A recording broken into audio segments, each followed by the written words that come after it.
Good evening, everyone. My name is Ron Hood, and I'm an attorney at Bartlett and Grippy in Cheshire, Connecticut.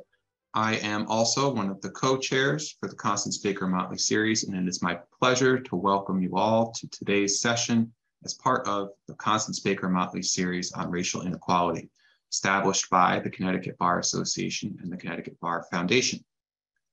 Constance Baker Motley was a trailblazing civil rights attorney who became the nation's first African-American female to serve as a federal judge and later chief judge. Judge Motley was born in New Haven, Connecticut, and maintained strong connections to Connecticut throughout her life. In the area of education, Constance Baker Motley, the attorney, is most prominently known for her contributions to Brown versus Board of Education and her more substantial involvement in Meredith versus Fair, two cases which rose to and were won at the United States Supreme Court. During her tenure on the bench, Judge Motley heard over 2,500 cases. In 1996, Judge Motley actually heard and decided a case that would ultimately extend the right to an adequate education to all school-age children in New York, even those incarcerated. That case was Hanbury versus Thompson. Her decision in Hanbury effectively barred the city of New York from continuing to deny adequate educational services to city prison inmates under the age of 21. In violation of their due process rights, because the state's education code guaranteed people under age 21 without a high school diploma the right to receive schooling. Among other evidence in that case, the plaintiffs provided uncontroverted evidence that a substantial number of class members suffered from learning disabilities that rendered their educational entitlements subject to the Individuals with Disabilities Education Act, as well as New York laws governing special education. Judge Motley held, just like the general entitlement to free public education, the entitlement to special education services is not trumped by incarceration. Today's session is entitled Encouraging Equity in Special Education. Delivery of special education to students in Connecticut is a complex balance of interests between students, parents, schools, administrators, and government. Legal precedent and framework determine the rights and responsibilities of each participant and ultimately the scope and quality of the special education students receive.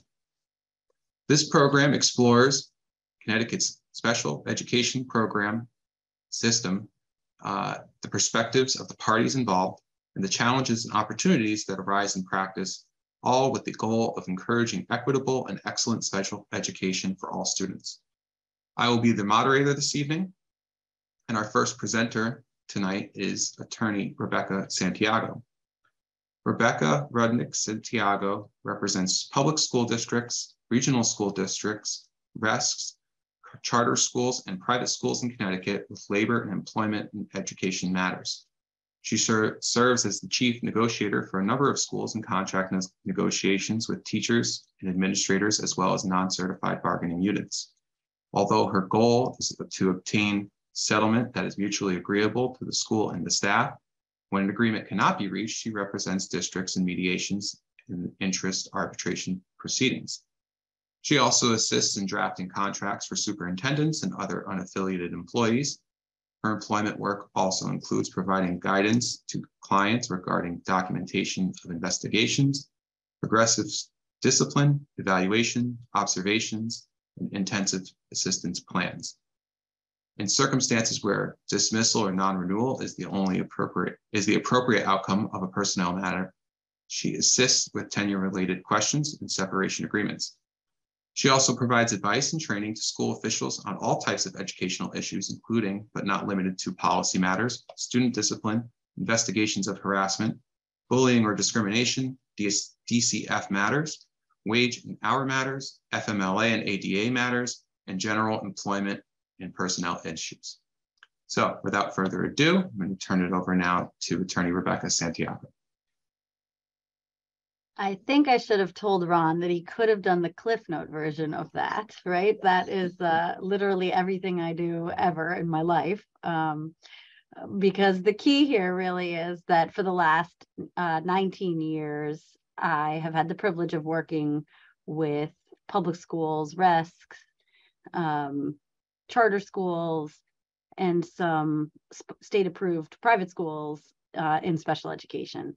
And so what I'm going to start off tonight talking about is a little bit of the legal background as a refresher to some of the people who are on this call, and maybe new learning for some others.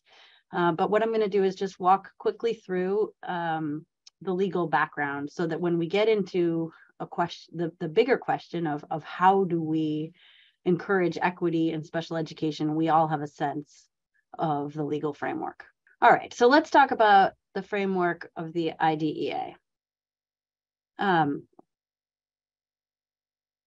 So the main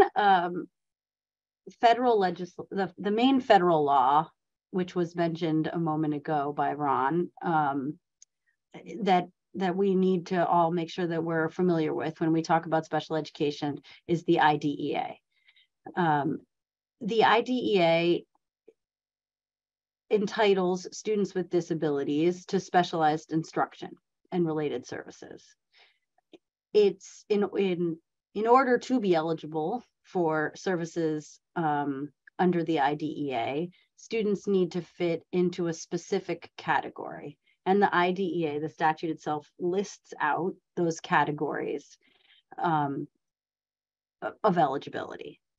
So in order to have protection under the Individuals with Disabilities in Education Act, you need to fit in one of those categories. And then secondarily, as I mentioned before, you need to require specialized instruction.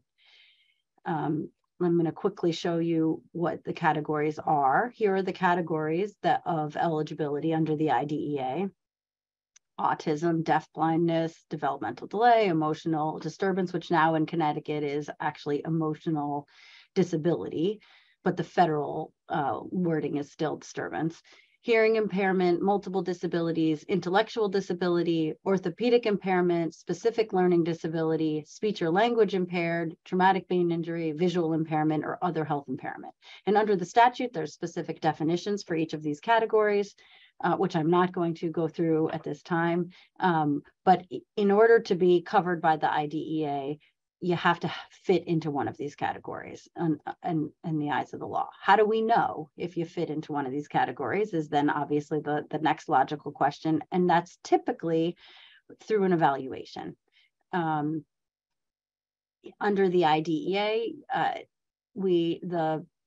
team of knowledgeable people come together and come up with certain evaluative measures to be able to review a student's possible areas of disability and determine if that student meets one of those criteria that I just described.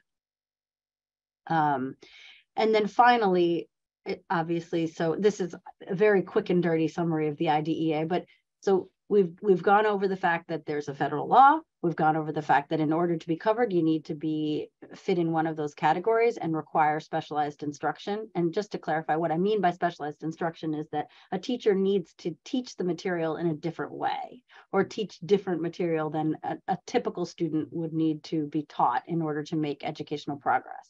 So if you are covered under the law, what do you get? And you may have heard this phrase, what you get is FAPE, or a free, appropriate public education, and in the least restrictive environment. The IDEA at its core is a law that's intended to protect students' rights to be educated with their non-disabled peers. So the goal behind the IDEA is to protect students with disabilities from that discrimination, from being segregated, from being separated from their non-disabled peers. So we're going to talk a little bit more in a moment about what least restrictive environment means, but it's a very important piece that what you attain under the IDEA is FAPE in the least restrictive environment. The seminal case that defines what FAPE means is called the Rowley case. It's a Supreme Court case. And that is the case that said that all school districts are obligated to offer a free, appropriate public education. And that what that educational program must be is reasonably calculated to permit a student to derive educational benefit. So that's the key. That is what you get under IDEA. Under special education, what all public school districts should be doing, should be striving to provide is that educational program that's reasonably calculated to permit a student to derive educational benefit based on their individualized needs. And the way that the court directs school districts to meet this burden is that they first have to meet their requirements, their procedural requirements under the IDEA, and secondarily, they have to offer a substantive program that's designed to confer an educational benefit. So it's a law that's based in two parts, first on process and secondly on substance. Now, you may be aware that in 2017, so not that long ago, there was another Supreme Court case that clarified that FAPE standard. Specifically, this case, the Andrew F. case, looked at what does it mean when we talk about conferring educational benefit. In that particular case, there was a student with autism who was placed out of district by his parents who were dissatisfied with their progress under the student's specialized program, which in special ed we call an IEP.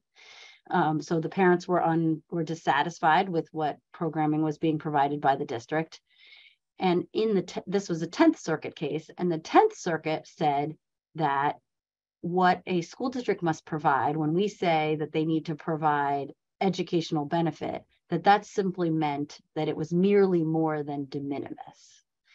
And so the question for the court was, is that what educational benefit means? Does it mean simply merely more than de minimis, or should school districts be required to provide a more robust, meet a more robust standard? The decision of the court was that the IDEA generally requires an educational program reasonably calculated to enable a child to make progress in light of the child's circumstances.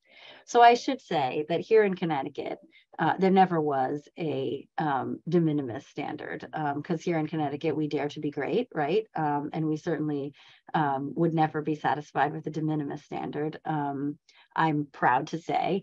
And so here in Connecticut, we already had a standard that was linked to that linked progress to the student's disability, but there was also a case, a West Hartford case, that was held shortly after Andrew F., which confirmed that the standard here in Connecticut is consistent with Andrew F., and that it's not sufficient to just do de minimis. What we need to make sure that we're doing is providing a educational program that's individualized and in light of that circumstances. And I think as we move forward and we start talking about equity, that's going to be a key theme that we're going to talk about tonight. Because if we want to make sure that we're being equitable, and we also want to make sure that we're compliant with the IDEA, the key is really understanding students' individualized needs and making sure that when we're making our decisions, they're based on individualized needs and not based on other factors. And that is consistent, I believe, with the framework under the IDEA. So just to summarize again, Andrew F. Confirmed that we're not looking to see if a program is ideal. It has to be appropriate in light of the student's specific needs. It has to be more than a de minimis. But we also want to make sure that the programming we're providing is challenging in light of who that child is. So we need to really understand what child we're serving, and making sure that we're designing instruction that meets that particular child's needs. Okay. So just a quick summary, as I said before, I think the key here with FAPE, and the key as I move into allowing some of my colleagues to start talking, is that I think what IDEA entitles students to is to a program that's linked to their individualized needs.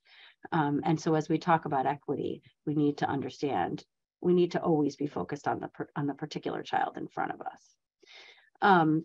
One other thing on IDEA, I mentioned it before, which is that IDEA is really based on making sure that we're educating students to the maximum extent appropriate with children who are non-disabled. That's called the least restrictive environment.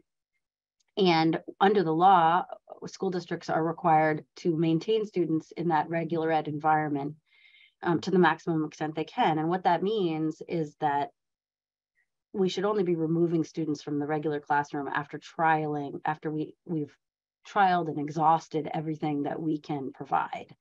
And we should be looking at our programming like a continuum. And so I often put this picture in front of my clients to show our my clients and school districts that when we look at a student, we should be trying to look at how we educate children on a continuum, and we should be aiming to be on the left-hand side of the slide, right? We should try to always be fully included if it's possible. But if a student can't make educational progress, if we're asking ourselves the question that we just went over on when we're talking about FAPE, and we can't provide, that child cannot make meaningful progress in a fully included setting, then we need to look at, can we include that student with push-in supports? Can we provide additional specialized instruction in the classroom? If that doesn't work, then we look at, can we pull out for certain activities? Only if that's unsuccessful, can we pull out from more activities? Then we get to, can we self-contain? Should we put them in a specialized classroom with students with particular needs? And then only if that's not successful, should we consider a different kind of placement? And then we're going to talk together today about the fact that there are different types of placements. Once you're looking at different types of schools, there are some placements that are day placements, and there are some placements that are residential placements. Does a child require that in order to make educational progress? And then finally, the furthest spot on the continuum is a hospitalized setting or a homebound setting. There are some students who the only way they can make educational progress is homebound, but we really ought to have that happen as rarely as possible, because we want students to be able to have access to their peers. We want students to learn from their peers. We want students to feel engaged in their community and a part of the community. And that is what the IDEA is based around.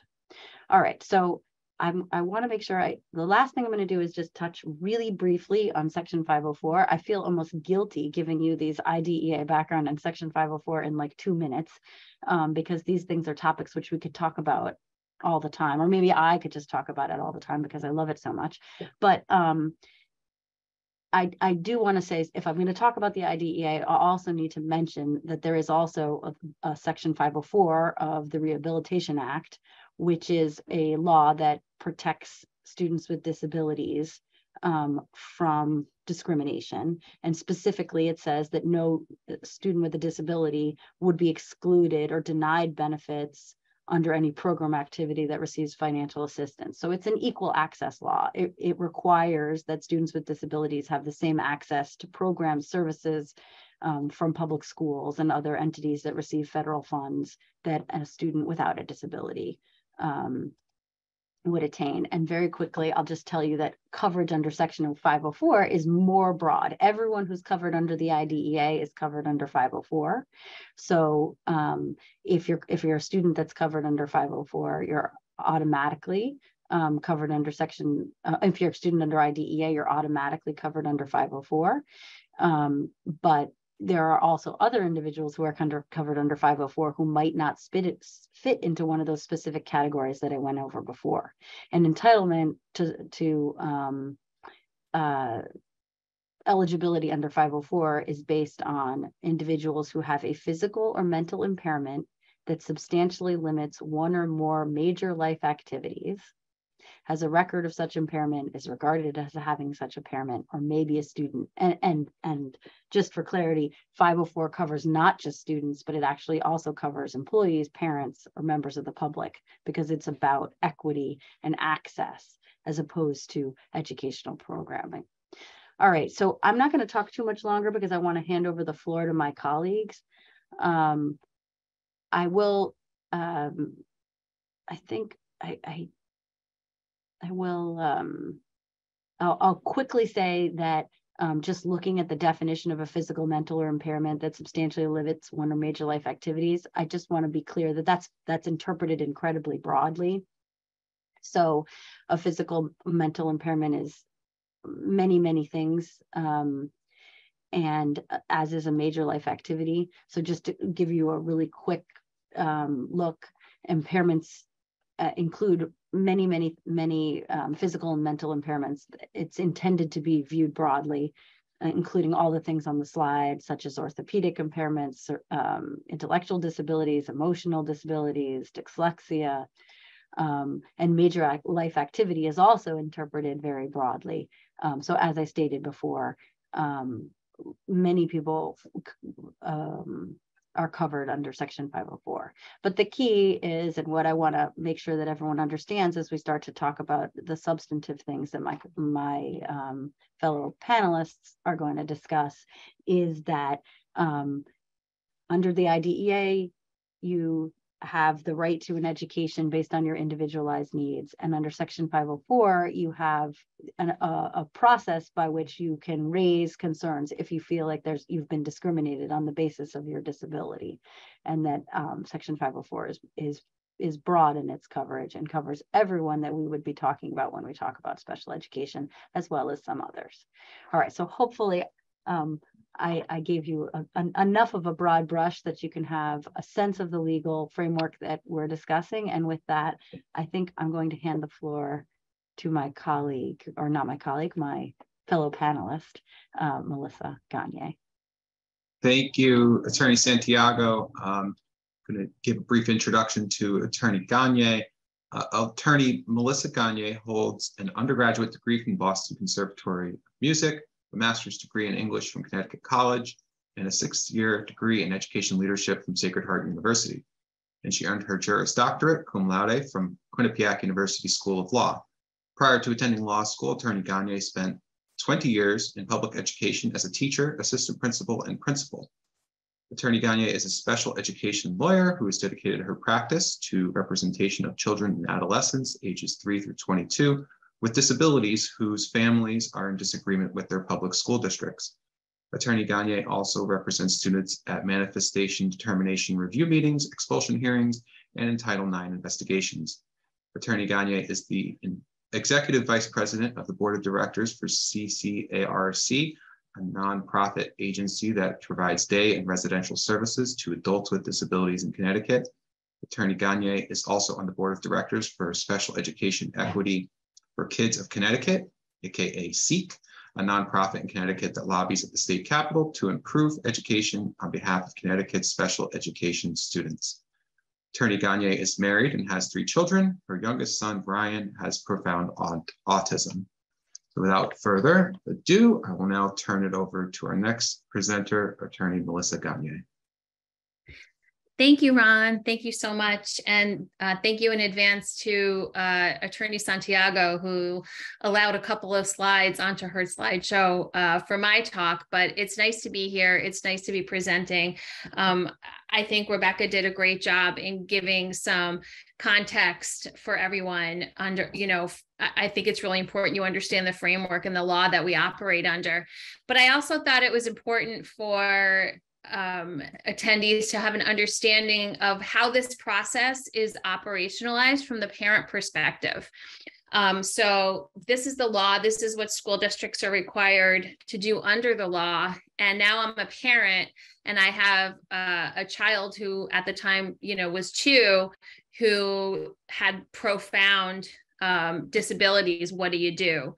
So that will be sort of the focus of my contribution to this esteemed panel. And I thought it was important, if I'm going to use my son Ryan a little bit like a case study to walk you through this a little bit. I wanted you to see who I was talking about. So that picture there is my son Ryan. That's actually, we're at the legislative offices. We had just spoken at a press conference lobbying for funding for programs for adults with disabilities in Connecticut. And so that's sort of, the happy ending as you look at Ryan there. He's 26. He's actually able to be in a crowded place next to me. He's allowing me to touch his hand. He's allowing someone to take his picture. Those are all very big things in the life of a parent of someone with autism as profound as Ryan's, but it didn't start that way. So Rebecca, could you go back to the continuum slide? So when Ryan was about 2 years old, he was the kind of, autism is a spectrum. So my experience with Ryan is that he developed typically up until the time he was about 18 months. And we started to notice regression, and we noticed it very quickly. And so there's a agency in Connecticut called Birth to 3. So if you have a child who's under the age of 3 that you suspect might have a developmental delay of some sort, or a medical condition that could lead to a developmental delay, there's this program called Birth to 3, and they will come in and evaluate your child and provide some services and help you with the transition into school. So I reached out. So someone had, and again, this is before the internet, and this is before I really knew what autism was, and before Autism Speaks, and really the profile of autism, it wasn't out there in the way that it is today. So Birth to 3 came in and gave us, a lot of services, but Ryan, coupled with his autism, has an intellectual disability as well. So he is 26-year-old, but he really functions at the level of probably a 3-year-old. But at the time, we didn't know that. And we didn't know what it was. We just knew that, he turned it from this happy, complacent baby into somebody who was very aggressive, very angry, had trouble sleeping, had trouble in crowds, had trouble with lights, had trouble with just about everything, and couldn't speak. So he's nonverbal. And so having all of these different things going on and then not being able to communicate them would manifest in behaviors that were dangerous to himself. He would self-harm. So I always say, when we were regulars at the emergency room when Ryan was young, because he would injure himself to the extent that we'd have to go to the emergency room probably 3 to 4 times per week at one point at the height of the aggressiveness. But we went and got a diagnosis at Connecticut Children's Medical Center, and the doctor said, this is probably the most severe I've ever seen at such a young age. There's, little to no hope for your child, but you just do the best you can and see if you can find some sort of, and the word, I'll never forget the word he used was institution. And then he said, and try to talk to your school district because they should be helping you.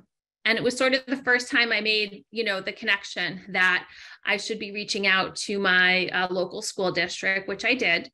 And Ryan was so severe from the beginning, from the transition from 3 into the public school district, that he was outplaced. So when you look at this continuum, an out-of-district day placement, he started at age, 3.5, all the way, 1, 2, 3, 4, 5, 6 slides down at the out-of-district day placement.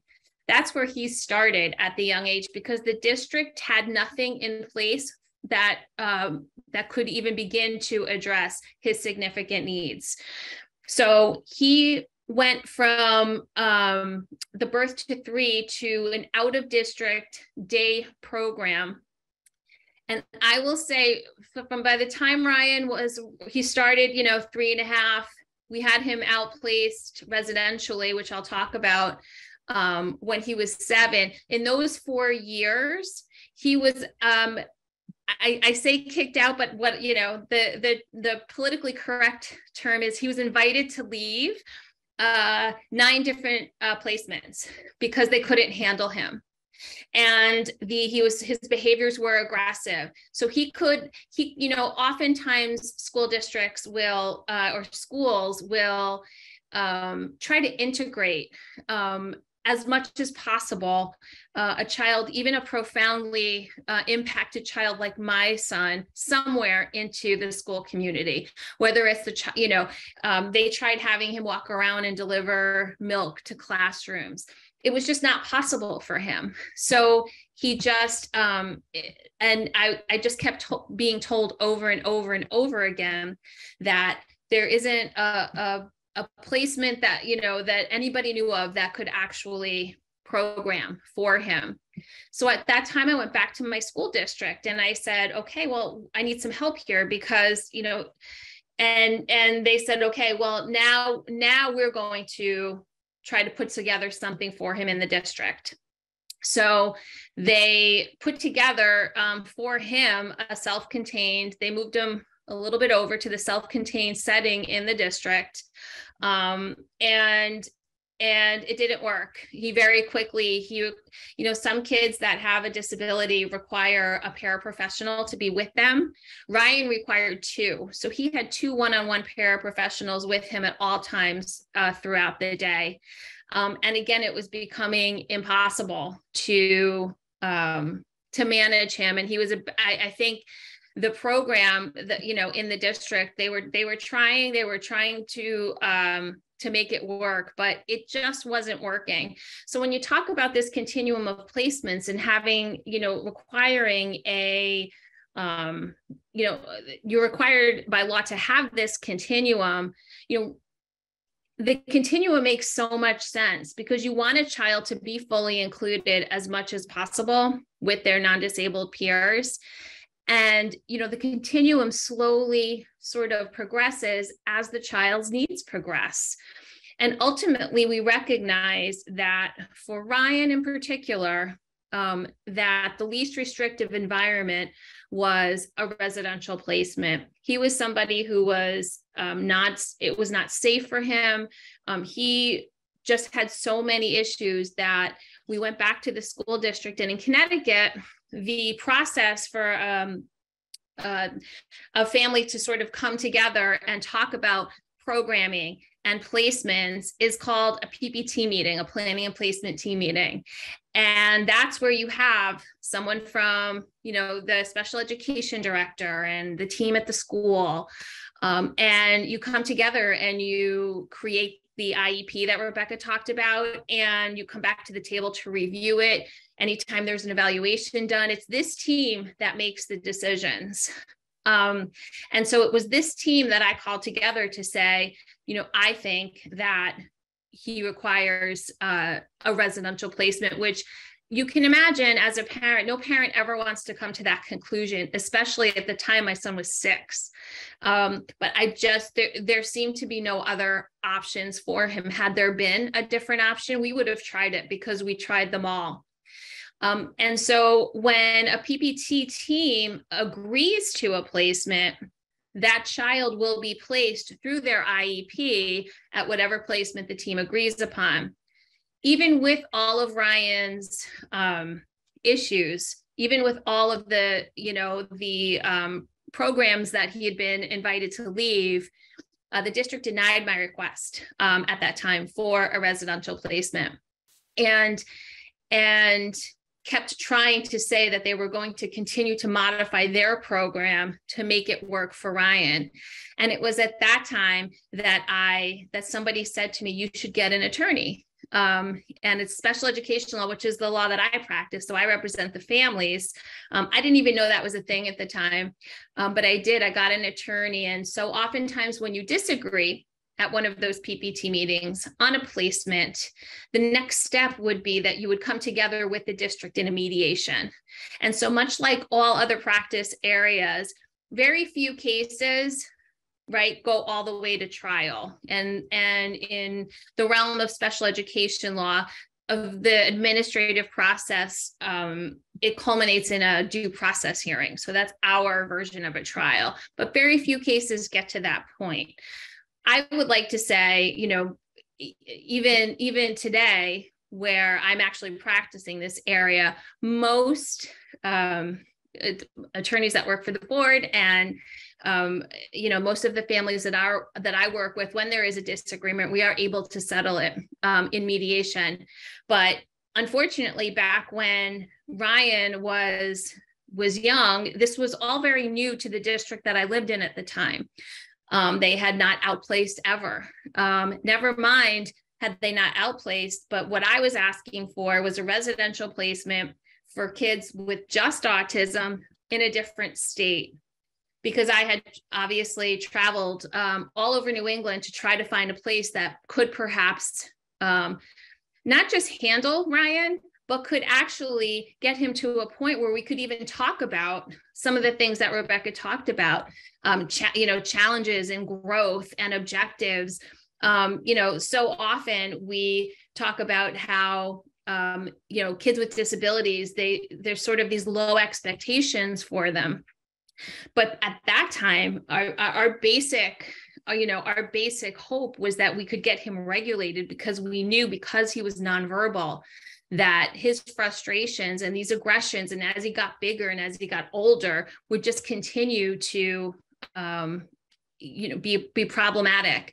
It became unsafe for me to drive in a car with him. He would attack me. I had to go to the emergency room several times because of his aggression. And even so, I still had to, secure an attorney to, at the time, help me fight for my rights. Which happened, and we didn't settle in mediation. We did have to go all the way to due process, but ultimately we prevailed. And I will say that once that happened and Ryan was placed at that school, which I really felt that, would be the right fit for him. So it's almost the most restricted environment you can have, which is a residential placement. Things began to change almost immediately for him. And it's a true example of when you look at a child individually, and just because you have an autism program doesn't necessarily mean it's proper or appropriate for every child with autism. But when he was in the right program, we started to notice changes almost immediately. And so I like to fast forward to where I started, which is now Ryan is 26. He's back in Connecticut, much closer to me. He lives in a group home. He's able to live in a group home that he loves. And he has a job that he still has a one-on-one. He still requires a lot. He's still nonverbal to some extent. There are some words that he knows. For example, when he's hungry, he knows the word eat. But for the most part, he's nonverbal. But he is living a life that at the time he was 3, 4, 5, 6, I never would have imagined for him. And it's because we found the proper placement for him. And he stayed at that placement for 13 years.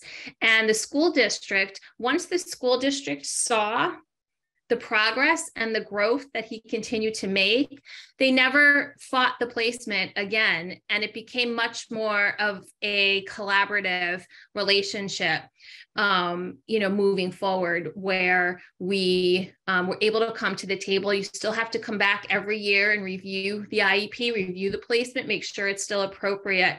But it became a much more collaborative relationship between myself and the district once he was there, and people could see, and the district could see how appropriate the placement actually was. So, I hope that's helpful. I think inserting a personal anecdote into, to try to explain how some of this is operationalized. I think when you're thinking about equity in special education, I feel like some of my mission is the people who are most profound, like my son, who are nonverbal, who have intellectual disability as well as autism, are not often talked about. They're not the ones that you see, on television shows, and they're not represented. And so it's something that I think when you're thinking about equity, you have to think about our most impacted kids as well. So I think that's it for me at this point, and I'm happy to turn it over back to you, Ron. And Rebecca, thank you for the slides. Yes, thank you very much, Melissa, and thank you for sharing your son's story. Our next speaker is going to be Brian Klimkowitz. He's currently serving in his 5th year as the Special Education Director for the Connecticut State Department of Education. He leads a dynamic team that is responsible for ensuring that students with disabilities receive a free, appropriate education that prepares students for post-secondary education, employment, independent living, and community participation. Prior to his role at the CSDE, he served in a variety of professional roles at the local level, including paraprofessional, residential coordinator, special education teacher in private and public school settings, director of special education, pupil services director, and assistant superintendent. He earned his bachelor's degree in psychology from the University of Connecticut. His graduate work resulted in a master's degree in special education with a focus on intensive special needs, a 6th-year degree in educational leadership, and Connecticut certification in special education, administration, and superintendent of schools. Brian is currently working on a PhD in special education and continues to be inspired by the students he serves on a daily basis. Now, without further ado, I will turn it over to Brian. Thank you. Thank you, Ron, and thank you to my fellow panelists. It's really an honor to be with you this afternoon speaking about such an important topic. And please pull the plug or let me know. I really want to get to questions. So I like Rebecca, I get really excited about this topic and special education and can talk for hours. So if I go off on a bird walk, please pull me back. Don't hesitate to interrupt. So just a little bit, I'll try to be brief because I know this is probably review for some of you, but really important foundational information. So my role at the State Department of Education, as mentioned by Ron, is the Special Education Division Director. So I oversee the Bureau of Special Education, which is under the larger umbrella of student services in our department. I am fortunate to work under Commissioner Russell Tucker, who is very inclusive and really a champion of special education and special needs. And happy to say that special education is at the leadership table and part of the leadership team in the department. And prior to Commissioner Russell Tucker, working with Commissioner Cardona was the same. Many of my colleagues across the country aren't fortunate enough to say that, where special education can be isolated and operate kind of outside the extended leadership team. So I'm very fortunate to have the commissioner's support and the commissioner as a champion of the work for special education. Our mission at the Bureau is to engage in collaborative efforts to ensure students with disabilities receive FAPE in the least restrictive environment. I'm going to talk a little bit more about the least restrictive environment because I think it's critical to the equity work that we're all engaged in and invested in. We prepare students for college, post-secondary education, employment, and independent living. That is our purpose, to improve outcomes for students with disabilities. How do we do that? That is the question. So I'm going to talk a little bit about some of the roles that the State Department plays as a state educational agency, or an SEA, which is articulated all throughout the IDEA about what our roles and responsibilities are. We also provide leadership, guidance, support, resources, and technical assistance in assisting our educators and providers to support students' needs with regard to those federal laws. My team, we are a small team, but a mighty team. We have 3 distinct units in our group. The first is called our dispute resolution or due process unit. And they oversee all the due process hearings, mediations, complaint procedures, and formal procedures. Our goal within that department is to build effective partnerships and structures. One of my mentors, when I first became interested in special education, which I really truly believe, said there aren't enough laws or regulations in the world ever, even existing or will exist, to be able to achieve our goals. They help There's no question about it. They help and they provide a foundation, but laws and regulations alone can't accomplish this work. What does are effective partnerships, collaboration, and relationships. If you don't have relationships, we won't succeed in our goals. So that's a little bit about our dispute resolution group. For general monitoring and supervision, our team is charged with ensuring, again, that those laws and regulations are being adhered to, and also that districts understand them and have the supports and resources to be able to execute the activities that they're required to do.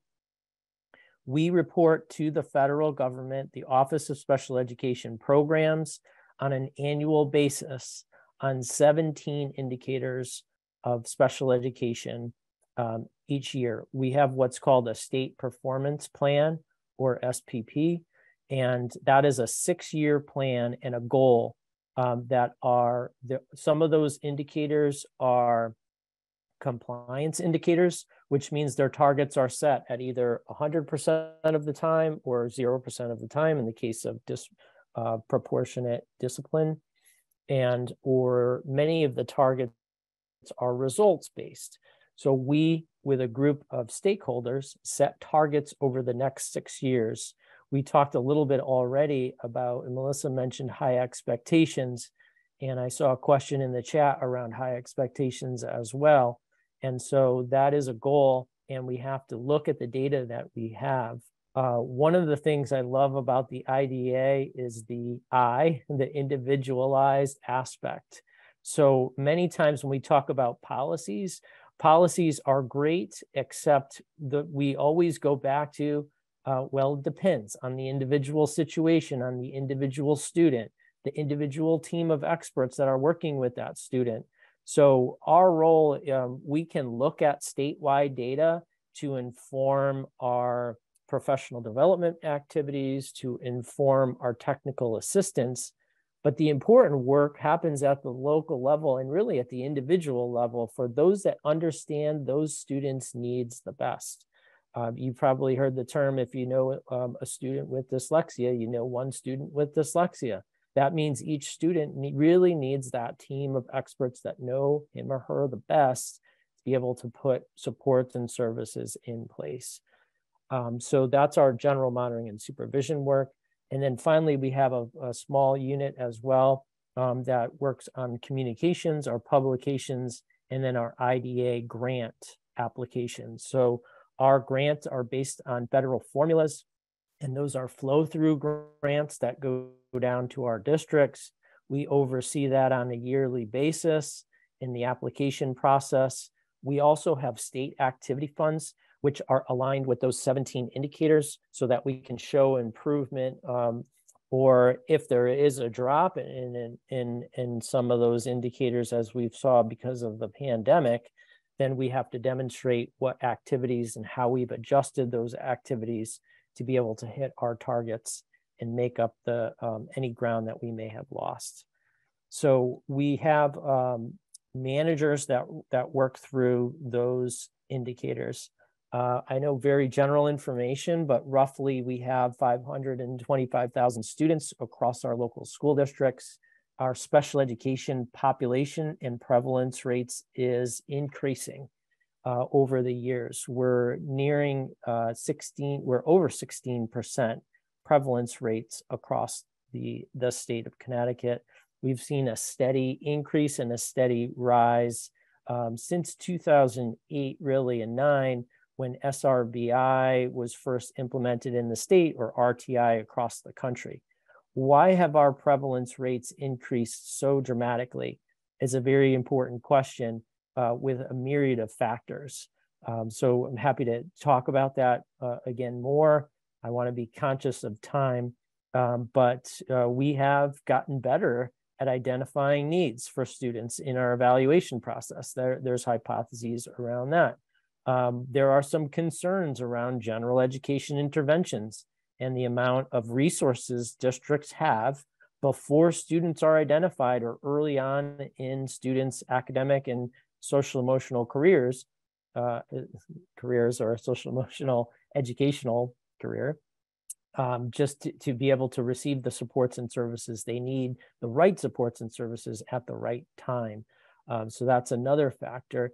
Another factor is our overall enrollment is going down. So the amount of students that we're dividing by those ends is getting smaller. So naturally, there's a mathematical increase that is part of the reason there. And Connecticut is not alone in the rates that we're experiencing.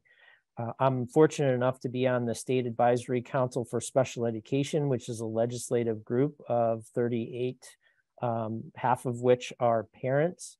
And we spoke at length yesterday about the amount of challenges that at a younger age that in the amount of referrals that districts are receiving at a younger age for students that are dysregulated, students that are unable to cope, and our approved private special education program representatives have said the amount of requests and or referrals for out-of-district placements for younger and younger students is really increasing. So we really need to look at and uncover, again, at the state level, we can see numbers, large numbers, but the real work happens when you dig in and uncover the individual stories that are behind those numbers in each of the districts.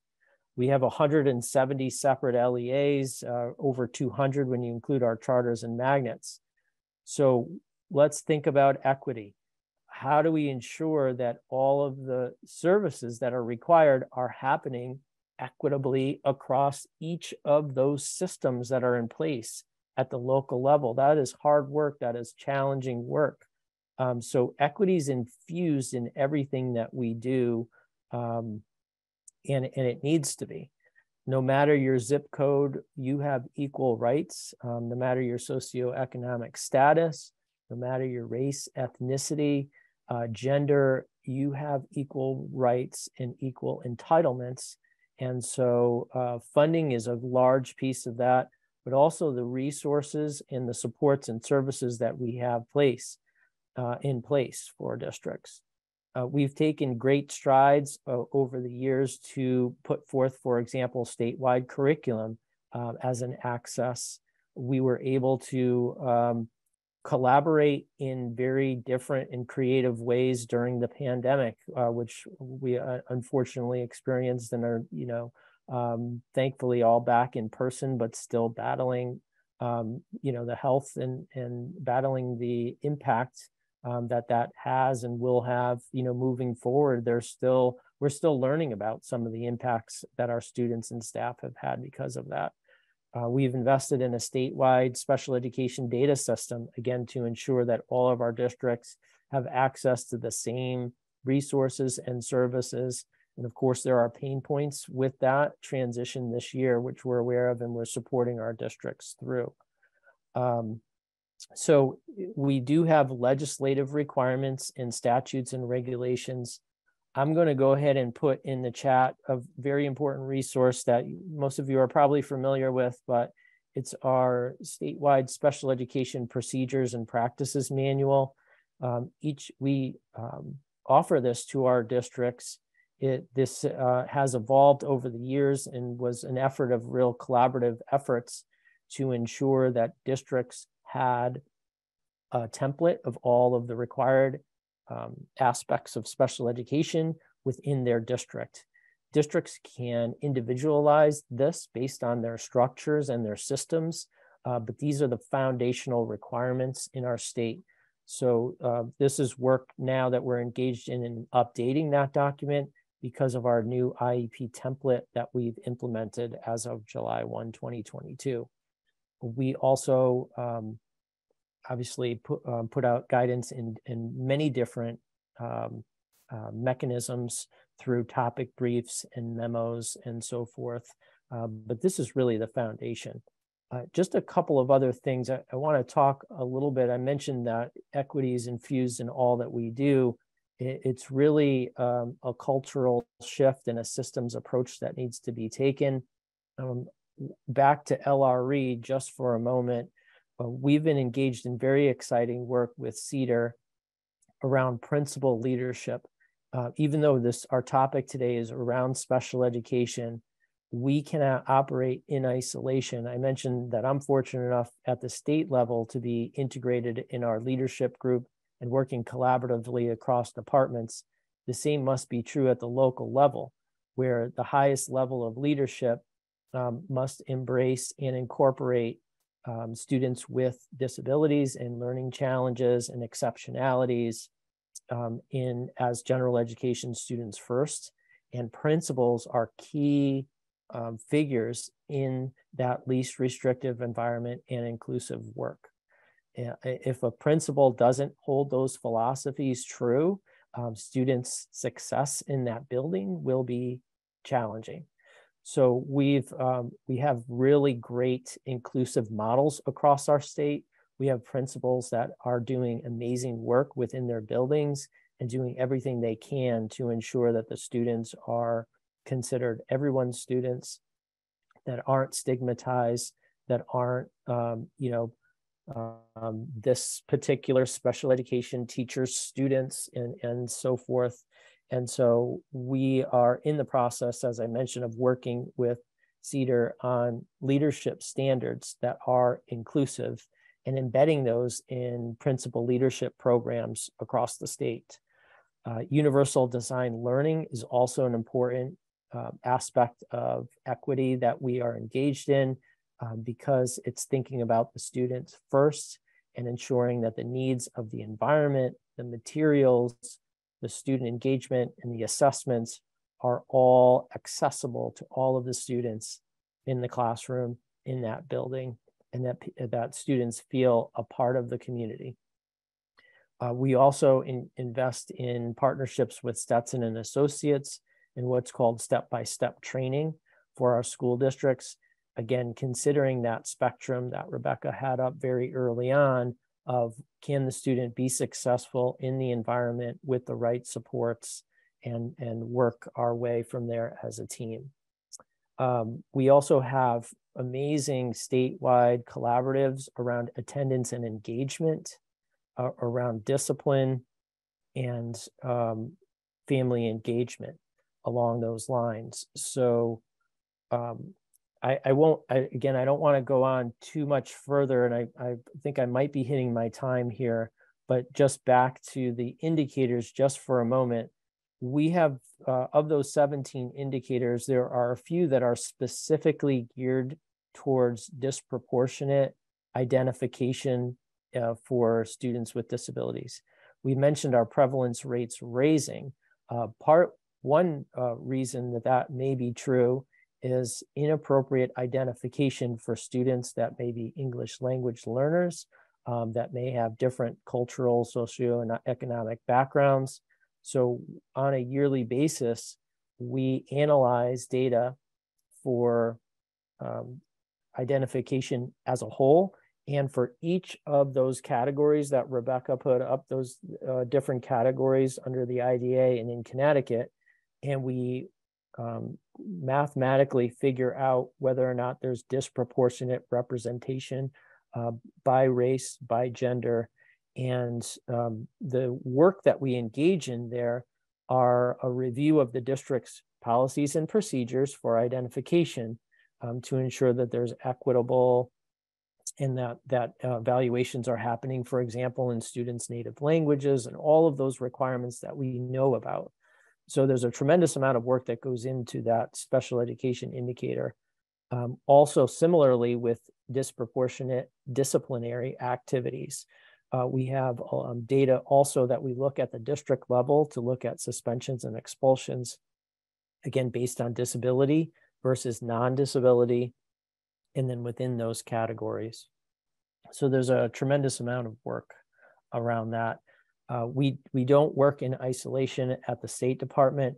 We have many amazing collaborators. I'd be remiss if I didn't mention CERC, our State Education Resource Center, who does tremendous work on equity and culturally responsive teaching. And they really are our right hand, so to speak, in many of these training opportunities and professional development. We also work closely with the RESC and the RESC Alliance, who do tremendous amount of regional work and outreach to our districts around all of this important work. And the Connecticut Parent Advocacy Center, CPAC, is our federally identified parent training and information center. Every state has one. We have tremendous partnerships and collaboration with CPAC on this work because we know as we roll out information to school districts, it needs to happen in tandem for parents and again in their native language. So I'm happy to answer any questions a little bit later on or talk in more depth or detail about those points. And thank you again for inviting me to be part of the conversation. Thank you, Brian. Thank you very much for your contributions and explaining all that. We're going to move on to our last presenter. It's Daniel Curtis. Daniel Curtis is a public policy researcher passionate about making education systems more equitable and effective. As a master in public policy candidate at the Harvard Kennedy School, he has conducted research at the Harvard Education Redesign Lab, studying innovations in holistic student supports. Prior to his graduate studies, Daniel served as a research and policy associate at the think tank Connecticut Voices for Children. At CT Voices, Daniel authored a report that analyzed the state's special education funding and delivery systems and offered recommendations for reform. Daniel got his start working towards educational equity teaching high school English in Richmond, California. He received his BA from Amherst College and hails from the greater Boston area. So now without further ado, I'm going to turn it over to you, Daniel. Thank you. Thanks, Ron. So excited to be here on this panel and really honored in such great company with my other panelists. And so really feel fortunate to have the opportunity to talk about the research that I did during my time at Connecticut Voices for Children, analyzing funding and delivery systems for special education in Connecticut and providing a set of recommendations for how it could be improved. And as such, my talk today will sort of have an eye towards those areas of improvement. But at the outset, want to recognize just the incredible work that is happening in Connecticut in special education every day. As Rebecca said, a whole system of people daring to be great, from Brian and his team at CSDE, the districts, schools, parents, students, and the attorneys that represent both districts as well as the students themselves, just all with students' best interests at heart and working so hard to get there. There are, some systems within the state that could be more effective or equitable, and I'll talk about some of those today. And I'll just share my my slides here. So the systems that I'll talk about today are the excess cost grant, the education cost sharing grant, the two primary means by which the state funds special education from the state level. And then finally, placement of students with emotional disability, as Rebecca outlined in her list of disability categories earlier today. And so for each of these, I'll provide some background and talk about some of the challenges or limitations that it encounters in serving students within Connecticut, and then provide the recommendation that we provided in the report with an eye towards racial equity in theme with today's conversation.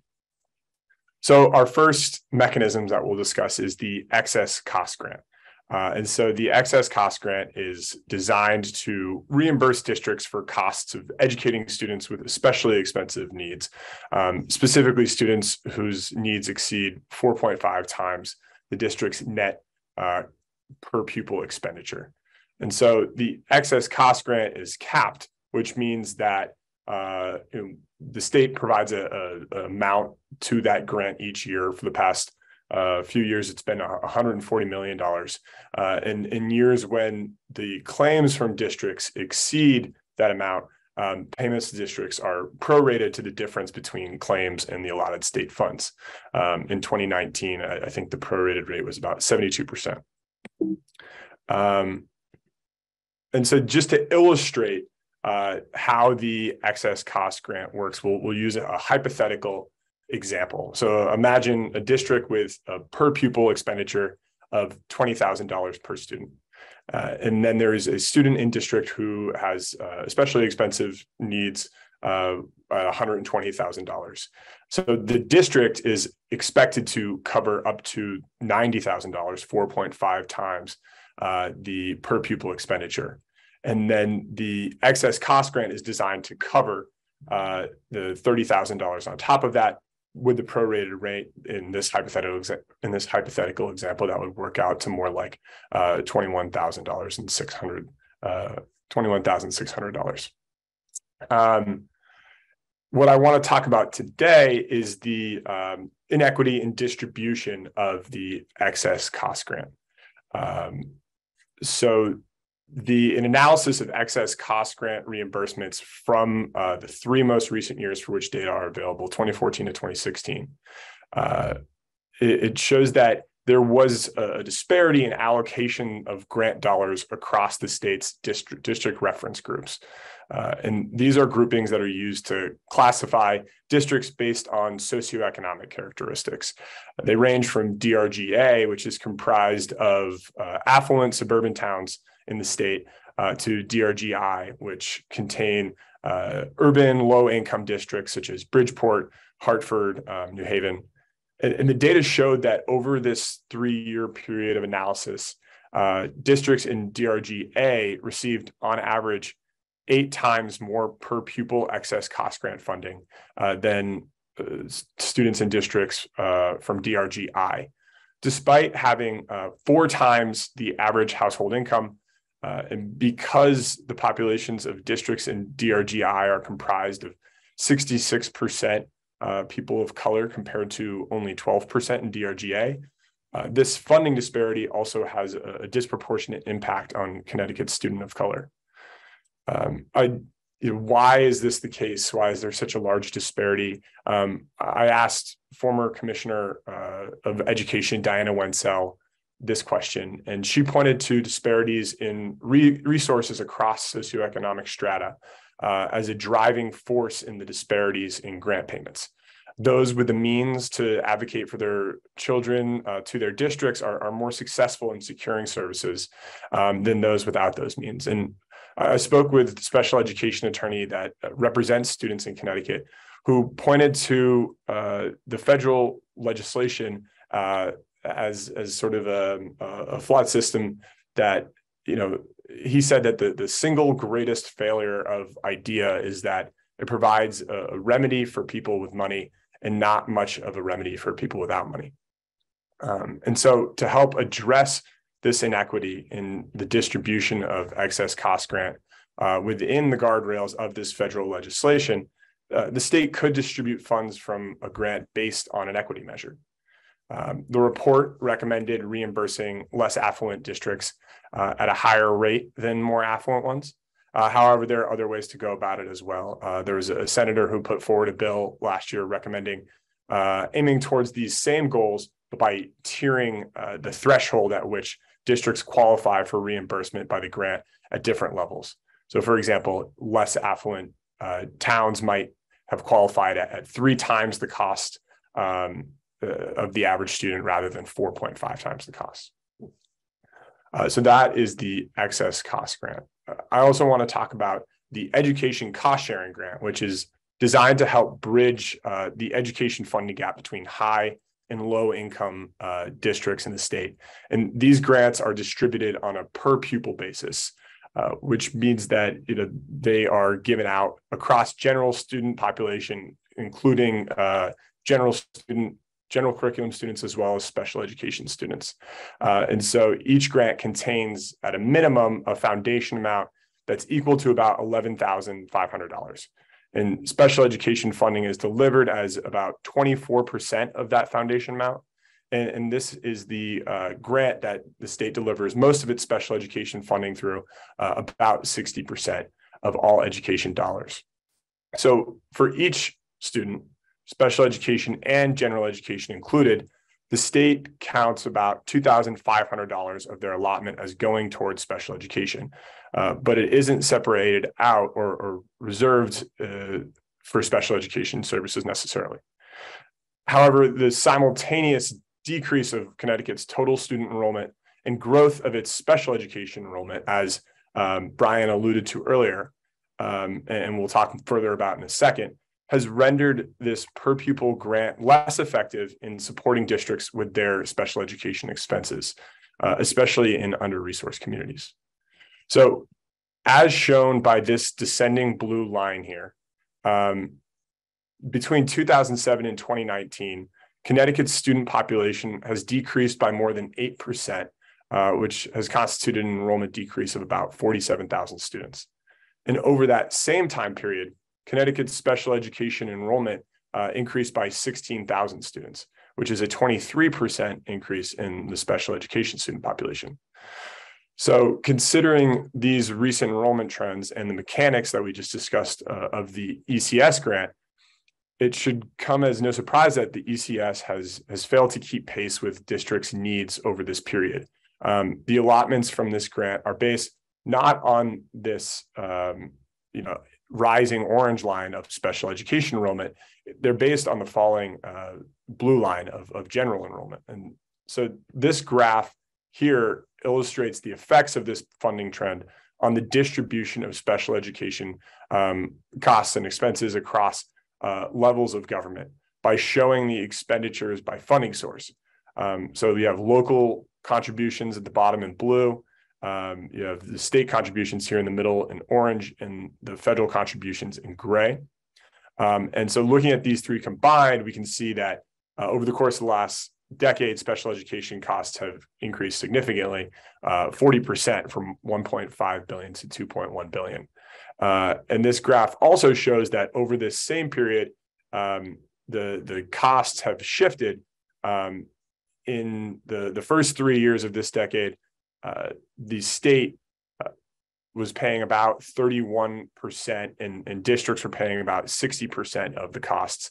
And by the last 3 years, the state contribution dropped to 28% and district contribution increased to 66%. And so because a district's capacity to support increasing special education costs is largely dependent on its local revenue, the effects of a shrinking ECS special education dollars have been experienced inequitably across the state. Connecticut, like most states, relies heavily on its local property taxes for the revenue used to fund its schools, and high-income towns tend to have higher property values and are thus able to collect the same amount of revenue at a lower tax rate than is possible for towns with lower property values. So in Connecticut, it's the towns with the fewest resources that are already paying higher property taxes and a greater portion of their income in property taxes. Therefore, Connecticut's increasing reliance on districts to foot the bill for special education is especially harming low income and urban districts, which are disproportionately composed of students of color in Connecticut. So to address this issue, Connecticut could swap its per pupil grant system for one that awards funding to districts based on weights that are matched to the specific needs of students with disabilities. Connecticut's multiple weights formula could base its weights on the resources that are required to meet students' needs as outlined in a student's IEP. Those that demand more expensive types of services would receive a weight that attributes more funding than those requiring less expensive types of services. This would represent a more targeted approach to funding than the current broad brush one-size-fits-all allotment, and tying funding to the number and needs of special education students in Connecticut would force the state to pay for more of these growing needs of these students and that have gone unaccounted for under the education cost-sharing model.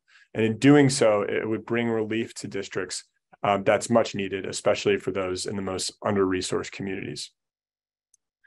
And then finally, the last equity issue that I would like to discuss is the disproportionate rate at which Black and Latinx students diagnosed with emotional disability are placed at schools outside of their home district. And we've talked a good amount today about this placement process.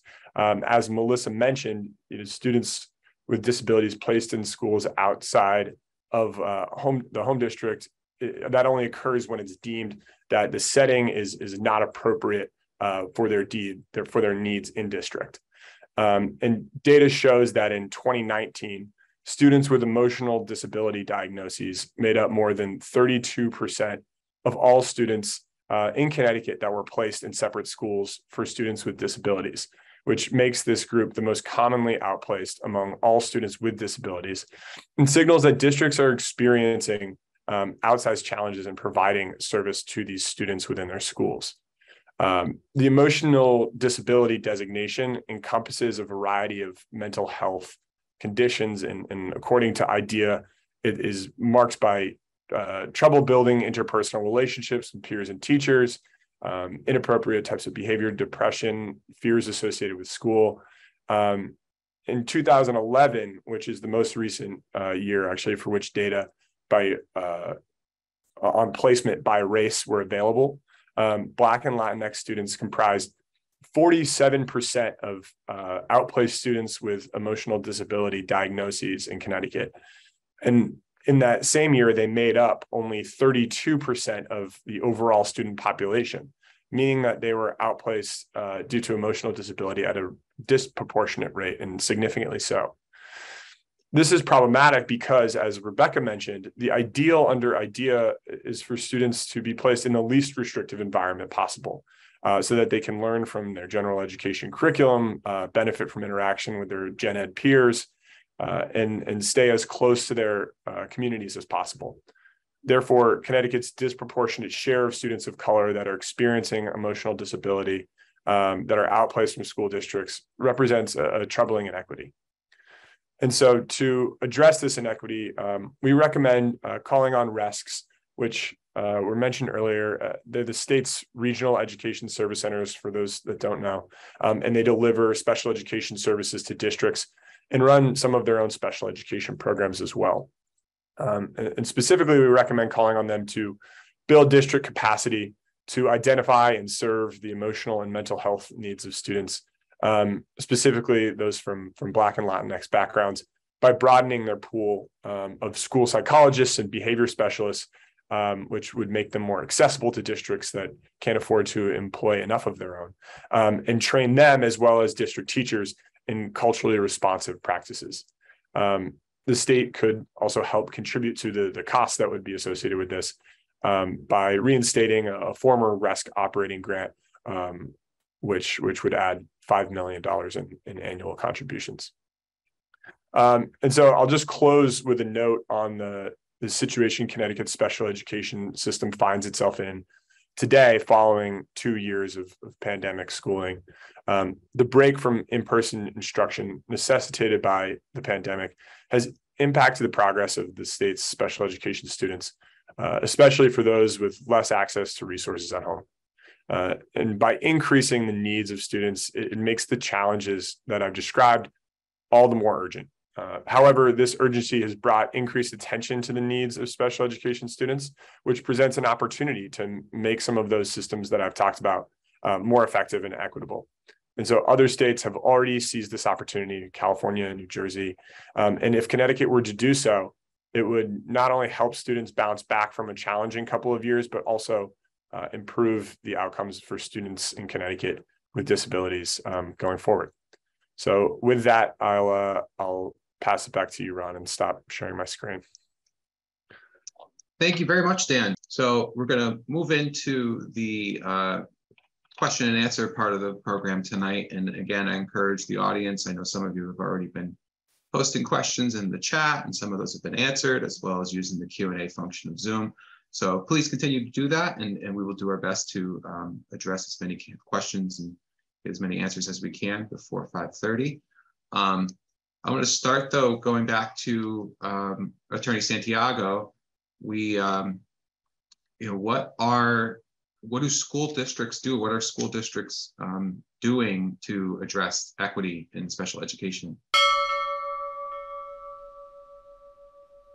I mean, from the school district perspective, what we can do to address equity is really look at each student individually, right?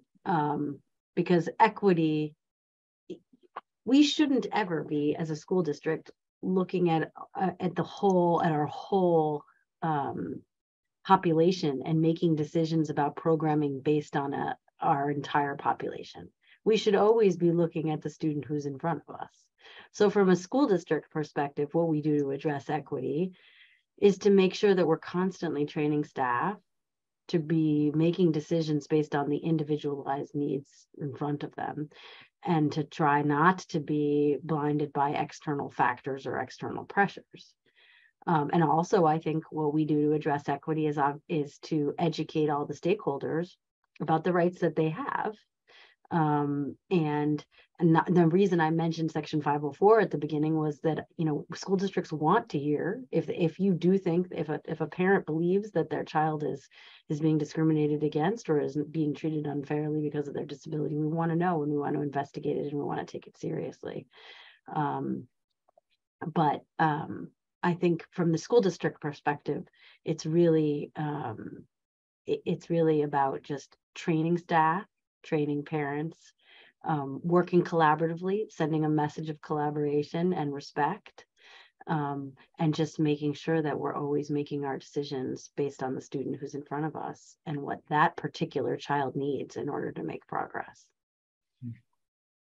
Thank you, Rebecca. I want to kind of pose the same question now to you, Melissa, but from the parents, student perspective, and also your perspective as an advocate as well. Right. So I think, you know, when you're talking about equity in special education, you know, from the parent's perspective, from the parent attorney perspective that I have, I think, you know, I think a way that we can improve is that, you know, parents really need to empower parents to advocate for their own children. And we need to educate parents on their rights. We need to offer, and there are some resources out there that parents can access. There are a lot of webinars that parents it's improving, but I think until all parents, and not just the parents who have the means, let's say, to hire me when they have a dispute with their school district, but parents who maybe live in, you know, in more of a marginalized situation, have access to, you know, advocacy training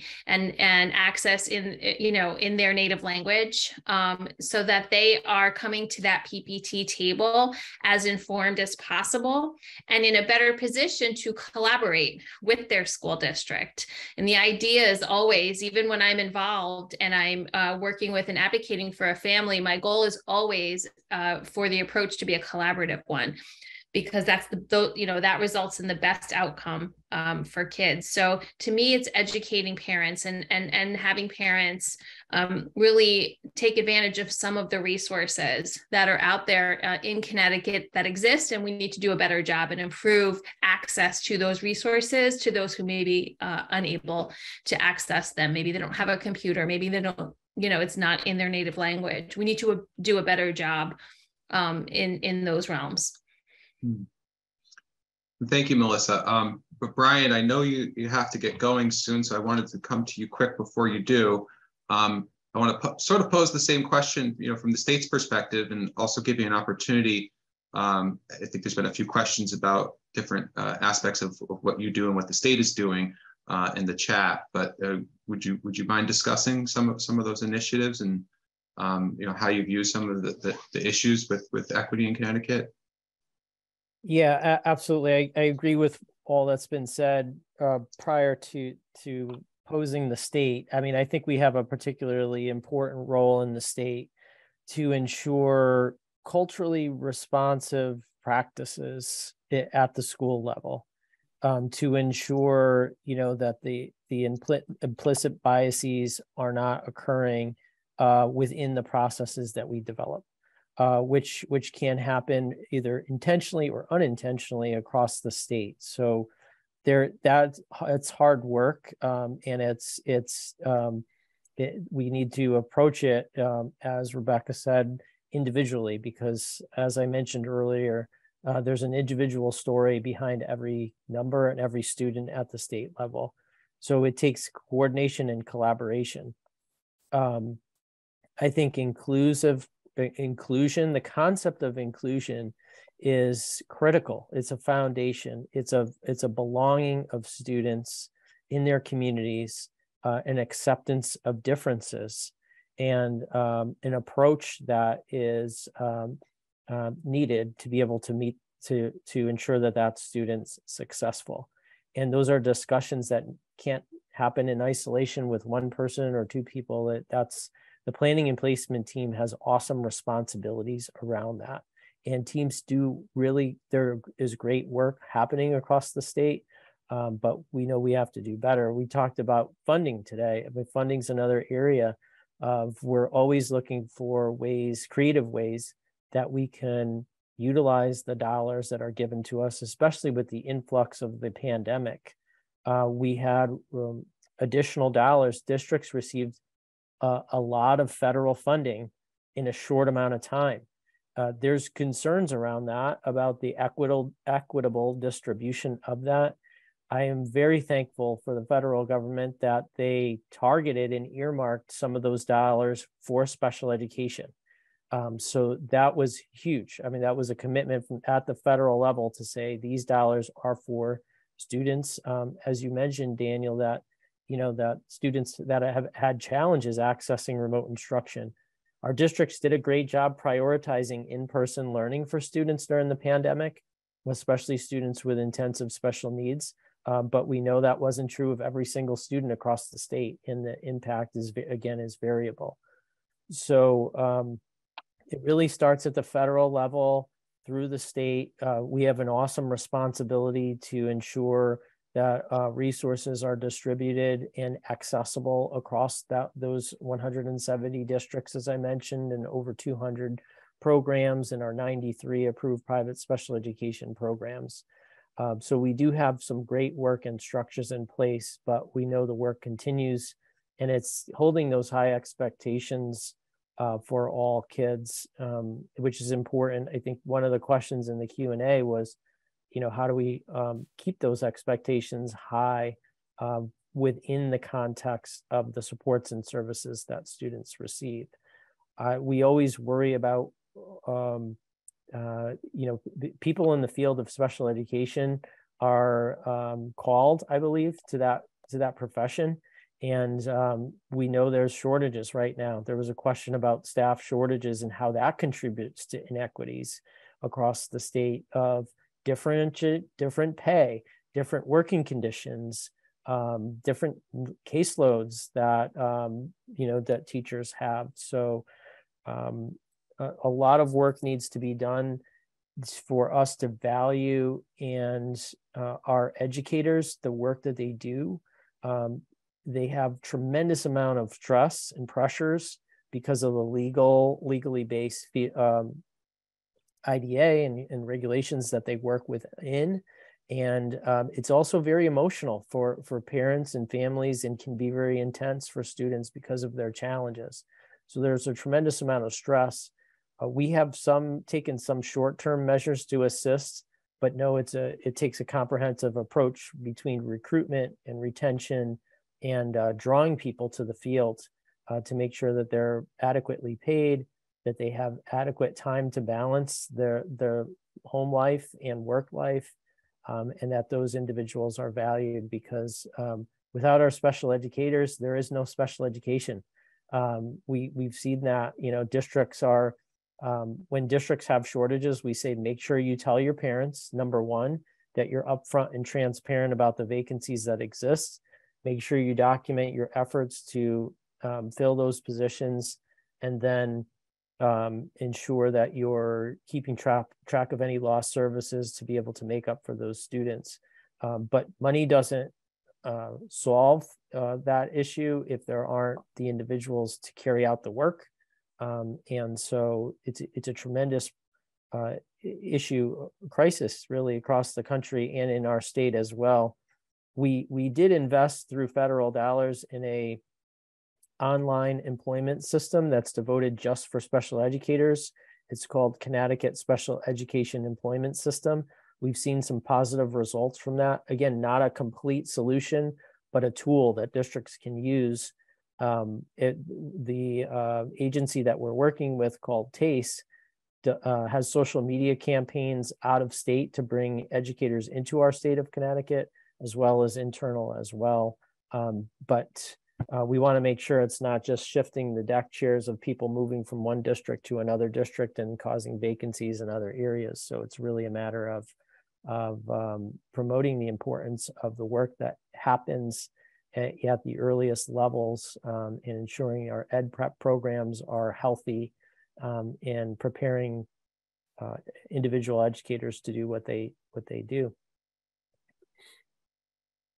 Thank you, Brian. And I kind of want to go to Rebecca for a quick response to know, if at the school level, is there, anything that's being done to address those shortages, and how schools may be reconsidering their hiring practices, or addressing the sort of staffing shortages that we see right now. Well, so now you're drawing upon my employment thing. So thank goodness you did give that giant summary about my bio there. So no, it's hard to address the staffing shortages because as Brian was just saying, I mean, we can't create people where there are none. But I do think that districts are working very hard to attract quality candidates, and we've had lots of good conversations with unions and other entities to try to come up with creative ways to attract candidates.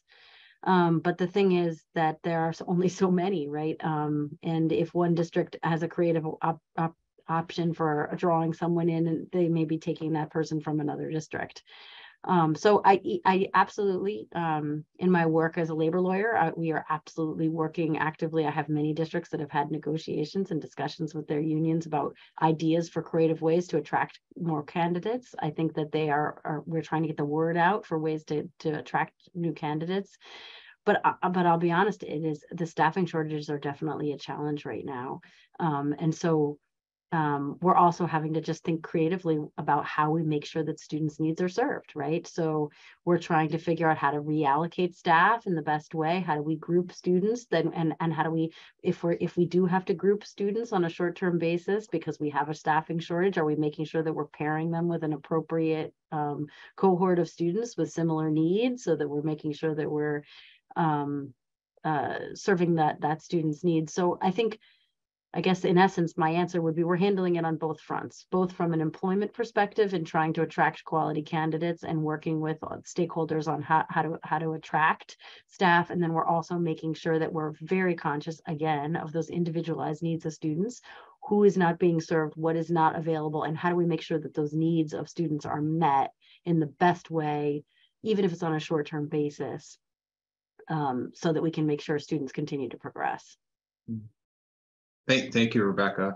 I wanted to address one of the first questions in the chat, and I'm not sure if this might be directed to Melissa, but I'll open it up to anybody.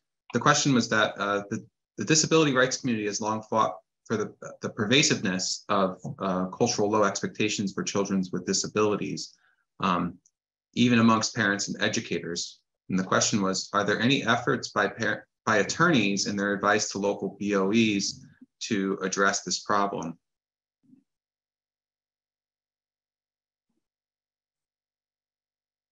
So I think it is a problem. I mean, it's pervasive. I think what sometimes happens is, to me, a lot of it is tied back into training for people who are the special educators, so the people who have the boots on the ground.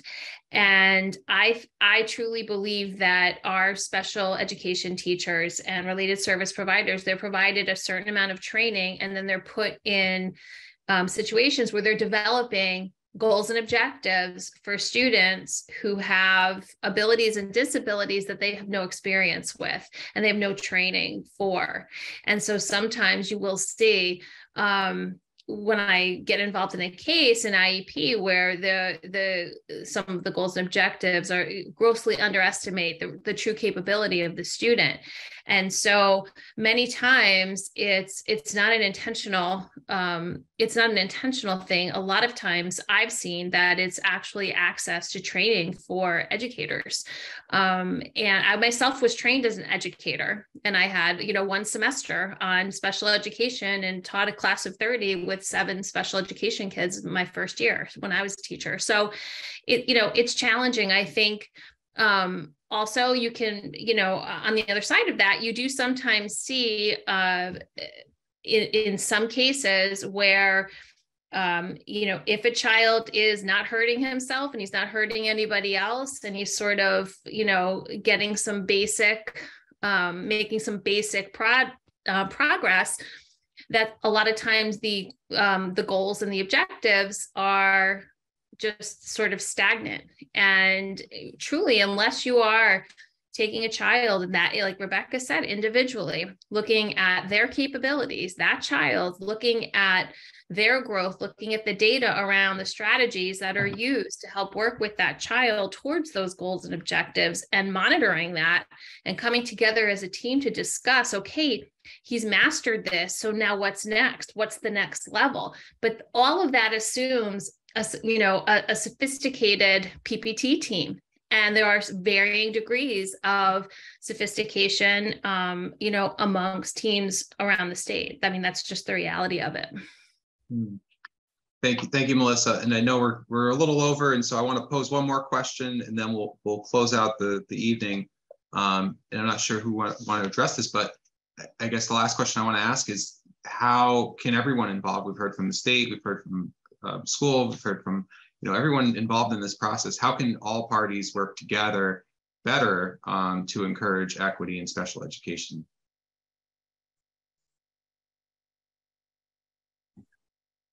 I can jump in on this one. Yeah, thank you. So the funding systems that I described are, the result of legislation, and so as a result, reforms to those funding systems have to take place through the legislative process. And so I think that stakeholders across the education system banding together and organizing to make their voices heard and their preferences for what type of funding that they want to see heard by legislators in the state is going to be really impactful in terms of moving the ball forward on making these changes. If you are a person who does think that we need a new form of funding special education in Connecticut. And so I think that organizing and advocacy at the state legislature, it would be really impactful in terms of making some of these reforms to make special education more equitable. Thank you, Daniel. Daniel, I want to say one thing, which is that I think that all your ideas are really, really fascinating, and offline, maybe we can talk more, because I definitely read through everything that you wrote. I think what's so hard is that, and I am 100% on board that all of my clients struggle with having enough funding to do everything that they want to do for kids. Every single one. And I have DERG A towns and I have DERG I towns. I work with the whole gamut. And I would say that the hardest thing, though, is that there's a tension, because you never know that student that Melissa described with the intense needs, that kid can be in a DERG A town, or that kid can be in a DERG I town. And so whatever mechanism that we come up with has to still be conscious of the individualized needs. We cannot lose that piece. And I wouldn't want any of the districts to have less funding, because when we want to make sure that we're empowered to make the best decisions for kids, right? No matter what kind of district we are. So I want to make sure that I say that I've been doing this for a long time, and I know all the clients that I work with, we really do strive to have that balance and to try to look at the student who's in front of us and make decisions based on that. And I think that that's key. And I think the funding thing is an absolute challenge, but we have to make sure that we don't forget that that's what it has to be about. It shouldn't be about what town you come from. And I guess maybe that's where you and I agree. It shouldn't be about what town you come from. It should be about what the student needs. And that may not be because of a category of disability. That's about who the student is and what this particular student is and what that particular child needs. And that's what I work with my clients every day, is to strike that right balance, to look at that kid for who they are, to make decisions based on who they are, to train staff so that they are empowered to meet the needs of kids, and to not make decisions based on anything other than that. So I don't know, to the extent that's helpful, I guess I'll close with that comment. Thank you, Rebecca. And I want to make sure I don't give any or cut anyone else off before we close out. Melissa or Dan, did you have anything else you wanted to add?